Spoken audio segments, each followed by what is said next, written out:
انس بن مالک رضی اللہ تعالیٰ عنہ نے خبر دی کہ جب سورج ڈھلا تو نبی صلی اللہ علیہ وسلم حجرے سے باہر تشریف لائے اور ظہر کی نماز پڑھائی، پھر منبر پر تشریف لائے اور قیامت کا ذکر فرمایا، اور آپ نے فرمایا کہ قیامت میں بڑے عظیم امور پیش آئیں گے۔ پھر آپ نے فرمایا کہ اگر کسی کو کچھ پوچھنا ہو تو پوچھ لے، کیونکہ جب تک میں اس جگہ پر ہوں تم مجھ سے جو بھی پوچھو گے میں اس کا جواب ضرور دوں گا۔ لوگ بہت زیادہ رونے لگے۔ آپ برابر فرماتے جاتے تھے کہ جو کچھ پوچھنا ہو پوچھو۔ عبداللہ بن حذافہ سہمی کھڑے ہوئے اور دریافت کیا کہ حضور صلی اللہ علیہ وسلم میرے باپ کون ہیں؟ آپ نے فرمایا کہ تمہارے باپ حذافہ تھے۔ آپ اب بھی برابر فرما رہے تھے کہ پوچھو، کیا پوچھتے ہو؟ اتنے میں عمر رضی اللہ تعالیٰ عنہ ادب سے گھٹنوں کے بل بیٹھ گئے اور انہوں نے فرمایا کہ ہم اللہ تعالیٰ کے مالک ہونے، اسلام کے دین ہونے اور محمد صلی اللہ علیہ وسلم کے نبی ہونے سے راضی اور خوش ہیں۔ پس اس گستاخی سے ہم باز آتے ہیں کہ آپ سے جا اور بے جا سوالات کریں۔ اس پر آن حضرت صلی اللہ علیہ وسلم خاموش ہو گئے۔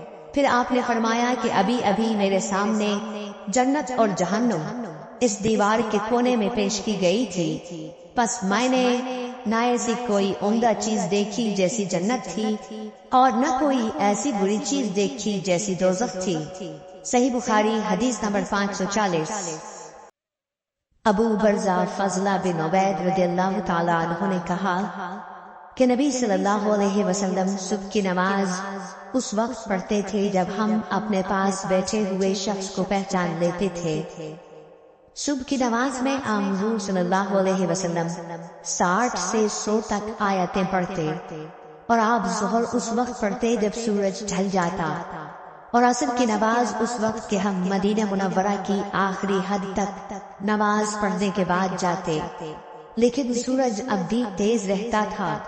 نماز مغرب کا حضرت انس نے جو وقت بتایا تھا وہ مجھے یاد نہیں رہا، اور حضور صلی اللہ علیہ وسلم عشاء کی نماز کو تہائی رات تک دیر کرنے میں کوئی حرج نہیں سمجھتے تھے۔ پھر ابو المنہال نے کہا کہ آدھی رات تک مؤخر کرنے میں کوئی حرج نہیں سمجھتے تھے، اور معاذ نے کہا کہ شعبہ نے فرمایا کہ پھر میں دوبارہ ابو المنہال سے ملا تو انہوں نے فرمایا یا تہائی رات تک۔ صحیح بخاری حدیث نمبر 541۔ انس بن مالک رضی اللہ تعالیٰ عنہ نے فرمایا کہ جب ہم گرمیوں میں نبی کریم صلی اللہ علیہ وسلم کے پیچھے ظہر کی نماز دوپہر دن میں پڑھتے تھے تو گرمی سے بچنے کے لیے کپڑوں پر سجدہ کیا کرتے تھے۔ صحیح بخاری حدیث نمبر 542۔ جابر بن زید نے ابن عباس رضی اللہ تعالیٰ عنہ سے روایت کیا ہے کہ نبی صلی اللہ علیہ وسلم نے مدینے میں رہ کر 7 رکعات ایک ساتھ اور 8 رکعات ایک ساتھ پڑھی، ظہر اور عصر کی 8 رکعات اور مغرب اور عشاء کی 7 رکعات۔ ایوب سختیانی نے جابر بن زید سے پوچھا شاید برسات کا موسم رہا ہو۔ جابر بن زید نے جواب دیا کہ غالباً ایسا ہی ہوگا۔ صحیح بخاری حدیث نمبر 543۔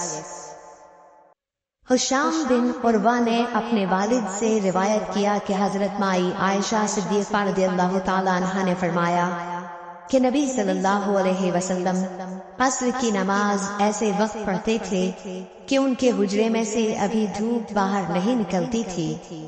صحیح بخاری حدیث نمبر 544۔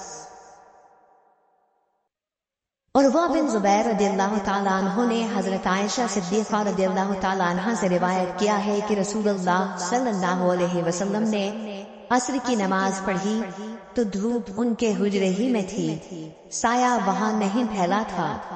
صحیح بخاری حدیث نمبر 545۔ حضرت عائشہ صدیقہ رضی اللہ تعالیٰ عنہ فرماتی ہیں کہ نبی کریم صلی اللہ علیہ وسلم جب عصر کی نماز پڑھتے تو سورج ابھی میرے حجرے میں جھانکتا رہتا تھا، ابھی سایہ نہ پھیلا ہوتا تھا۔ امام بخاری کہتے ہیں کہ امام مالک اور یحییٰ بن سعید شعیب رحمہ اللہ اور ابن ابی حفصہ کی روایتوں میں ظاہری سے والشمس قبل ان تظہر کے الفاظ ہیں، جن کا مطلب یہ ہے کہ دھوپ ابھی اوپر نہ چڑھی ہوتی۔ صحیح بخاری حدیث نمبر 546۔